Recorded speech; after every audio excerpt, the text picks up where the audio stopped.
And for me, another layer that was really, really important, and if you read my article that I sent you, I try to address it there, but not enough.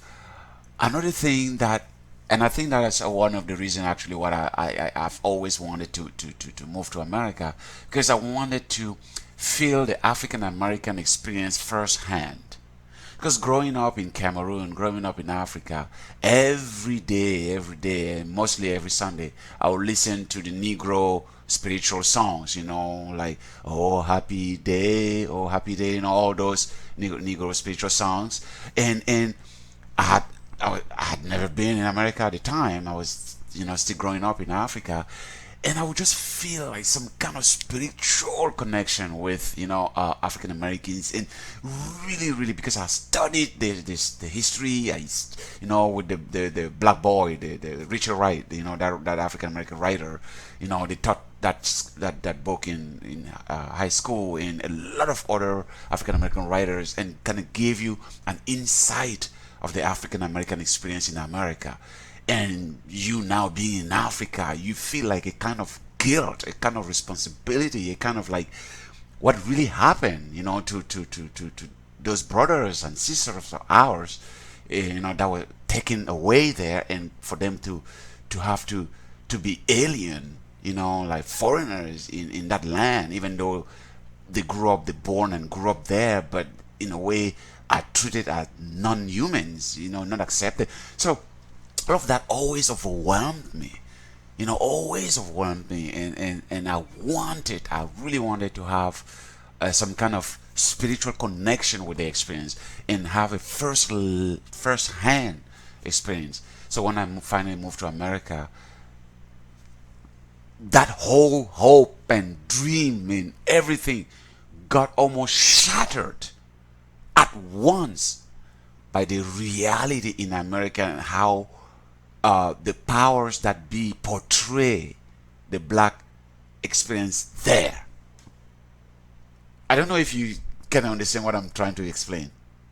Here I am as a black African moving to America. I really wanted to commune, with African Americans in a way that I understand your pain. Like really, really, I relate to it to some extent. And then boom, everything that is shown to me on the media, TV, movies, and people, and in the air, and all the portrays that were supposed to shape my view and my experience of African American in America began to take a dark, very, very negative turn, where I was, unbeknownst to me, it was happening in such an insidious way, very unconsciously, a kind of hatred, a kind of fear, a kind of wanting to run away because they're dangerous. Some white people actually even told me.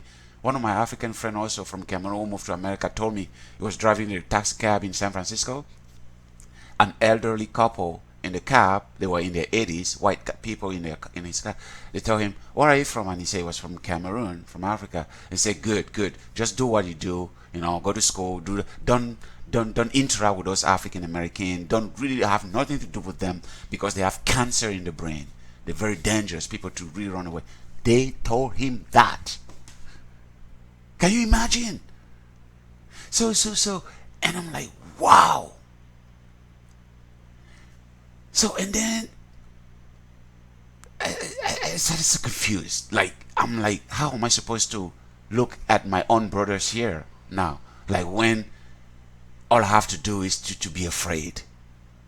And I don't even know when that whole teaching took roots in me to fear everything African American, because I was told, I was trained in such an effective way through everything that surrounded me in America, that this is something I don't want to be close to. Do you see how powerful things like that can be? So I had to go with that for years and years and years, to a point where I had to be made aware that through my research, and that's why you have to be educated. Through my doctoral research and everything, I started to look at that whole thing differently again. Like, oh my gosh, I have no idea this thing was happening in me. I have no idea that this is how they were shaping my mind. I had no idea. I didn't even have a say in how they were shaping my mind and what I'm supposed to know or not to know, what I'm supposed to like and not to like, who I'm supposed to trust and not to trust, who I'm supposed to hate and not to hate. I had no idea all of that was happening. You see how the teaching happens insidiously in everything, the books and everything, the TV, the movie and everything. And I had to start unlearning that. I had to start unlearning that. I'm like, oh. And I had no idea because I was new in America and I was invited by some friends of mine in Berkeley, some white guys in Berkeley there. But there I met an African guy who had been in America for a long time. He's from Kenya, a journalist graduate at UC Berkeley. And as we were doing the barbecue, we were the only two black guys there, from Africa actually. But he's been there longer than me. So, and I was now still under the white narrative.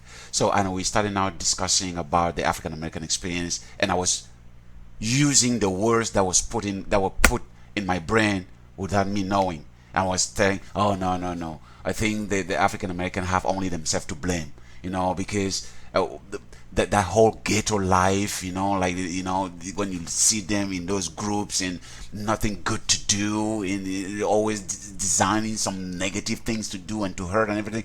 I was using stuff and blaming, and my African friend almost wanted to kill me. I mean, like, not literally, but symbolically. Like, he couldn't believe what he was hearing from another fellow African.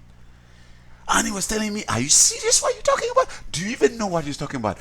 He had experience. He's been long there. And he knew already. And he and I went at it.